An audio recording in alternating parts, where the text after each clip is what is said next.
Mini আলু পরোটা। প্রিয় দর্শক, আসসালামু আলাইকুম। আমি সাথী সিম্পল কুকের আরও একটি নতুন পর্বে আপনাদের স্বাগত জানিয়ে শুরু করছি আমার আজকের রেসিপি। আর আমার আজকের রেসিপি হচ্ছে মিনি আলু পরোটা। এই আলু পরোটাগুলো তৈরি করা খুবই সহজ আর দেখতেও মাশাআল্লাহ খুবই লোভনীয় হয়, খেতেও মাশাআল্লাহ অনেক সুস্বাদু। তো চলুন এই পরোটাটা তৈরি করতে কি কি লাগছে দেখে নিই। প্রথমেই আমি একটা মিক্সিং বোলের মধ্যে নিয়ে নিচ্ছি 1.5 কাপ পরিমাণ ময়দা। আমি এখানে ময়দা নিয়েছি, আপনারা চাইলে আটা দিয়ে করতে পারেন, তবে ময়দা দিয়ে বেটার রেজাল্ট পাবেন।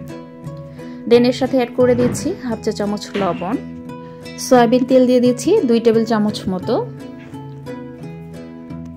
দিয়ে তেলের সাথে আটা বা ময়দাটাকে খুব ভালোভাবে মিশিয়ে নিতে হবে।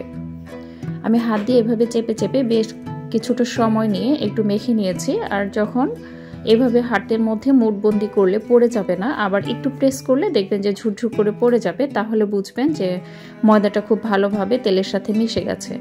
এখন এর সাথে অ্যাড করে দিচ্ছি একদম নর্মাল টেম্পারেচারের পানি।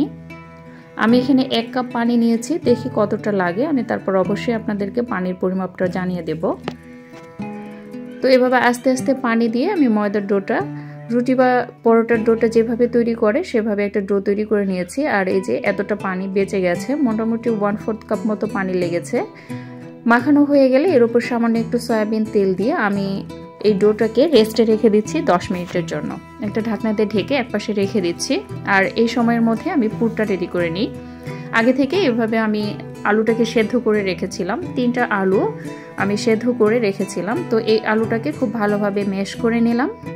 দেন এর সাথে অ্যাড করে দিচ্ছি একটা বড় সাইজের পেঁয়াজ কুচি, 3টা কাঁচামরিচ কুচি, 1/2 চা চামচ লবণ, হলুদের গুঁড়া 1/4 টিস্পুন মতো, লাল মরিচের গুঁড়ো 1/4 টিস্পুন দিয়ে সামান্য একটু সরিষার তেল দিয়ে দিলাম। দিয়ে সব কিছু আলুর সাথে একটু মিশিয়ে নিচ্ছি। আপনারা চাইলে এখানে ধনিয়া পাতা কুচিও অ্যাড করতে পারেন যদি এর ফ্লেভারটা ভালো লাগে। তো মেশানো হয়ে গেলে আমি এই পুরটাকে রেডি করে একপাশে রেখে দিচ্ছি। আর এর সময়ের মধ্যে কিন্তু ময়দার ডোটা আরও একটু নরম হয়ে গেছে। এই যে এখন আমি এই ময়দার ডোটাকে 5 থেকে 7 মিনিট মতো খুব ভালোভাবে একটু মেখে নেব।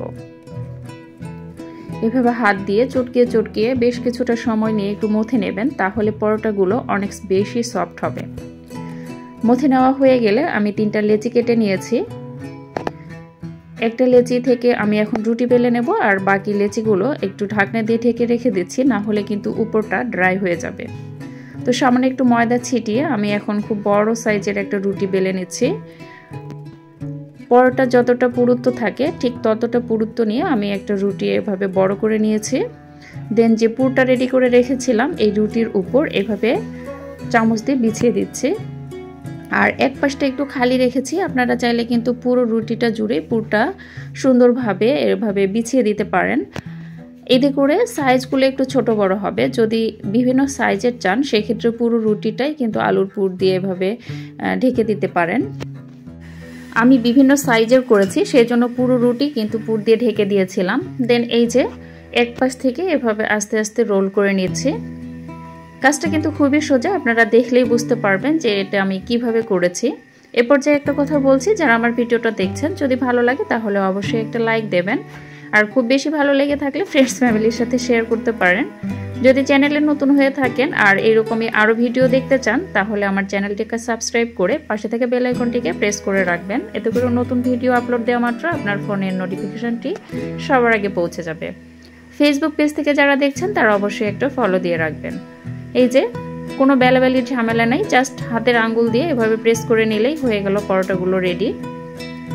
আর পুর বের হওয়ারও কোনো ঝামেলা নাই। হয়তোবা মনে করছেন যে ভাজার সময় হয়তোবা পুরটা বেরিয়ে যাবে, না, কোনো সমস্যা হবে না। আর জাস্ট সৌন্দর্যের জন্য এভাবে আমি কাঁচা মরিচ কুচি একটা করে দিয়ে দিচ্ছি, যেহেতু ভিডিও করছি তাই এই কাজটা করে নিলাম। আপনারা চাইলে এটা করতে পারেন, না চাইলে স্কিপ করতে পারেন। এখন আমি চলে যাচ্ছি পরোটাগুলো ভাজতে। এই জন্য চুলায় আগে থেকে একটা প্যান বসিয়ে হালকা একটু গরম করে নিয়েছিলাম। দেন এর উপর 3 টেবিল চামচ মতো সয়াবিন তেল দিয়ে দিলাম। তেলটা গরম হয়ে এলে এর উপর আমি পরোটাগুলো দিয়ে ভেজে নেব। খুব বেশি করে না দিয়ে 3টা 4টা করে দিয়ে এভাবে একটু ফাঁকা ফাঁকা করে ভেজে নেবেন, এতে করে একটার সঙ্গে আরেকটা লেগে যাবে না। আর চুলার আঁচটাকে অবশ্যই এই পর্যায়ে মিডিয়াম টু লো হিটে রাখবেন, এতে করে উপরটা ক্রিস্পি হবে আর ভেতরটাও কিন্তু খুব ভালোভাবে কুক হতে পারবে। আর যদি আঁচটাকে বাড়িয়ে খুব তাড়াতাড়ি কাজটা করতে যান তাহলে হয়তো বা ভেতরটা একটু কাঁচা থেকে যাবে আর উপরটায় খুব তাড়াতাড়ি কালার এসে যাবে। তো আমি মোটামুটি 10 থেকে 12 মিনিট মতো সময় নিয়ে প্রতি ব্যাচ এভাবে ভেজে নিয়েছি। এখন আমি এগুলোকে উঠিয়ে নিচ্ছি। আশা করছি আজকের রেসিপিটা আপনাদের ভালো লেগেছে। এটা যদি বাচ্চাদের টিফিন কিংবা বিকেলের নাস্তায় রাখেন, আমি গ্যারান্টি দিয়ে বলতে পারি যে টিফিন বক্স ফাঁকা হয়ে যাবে। আর বিকেলের নাস্তায়ও যদি রাখেন তাহলে সবাই একদম চেটেপুটে খাবে। তো এই তো আমার সবগুলো পরোটা ভেজে নেওয়া শেষ।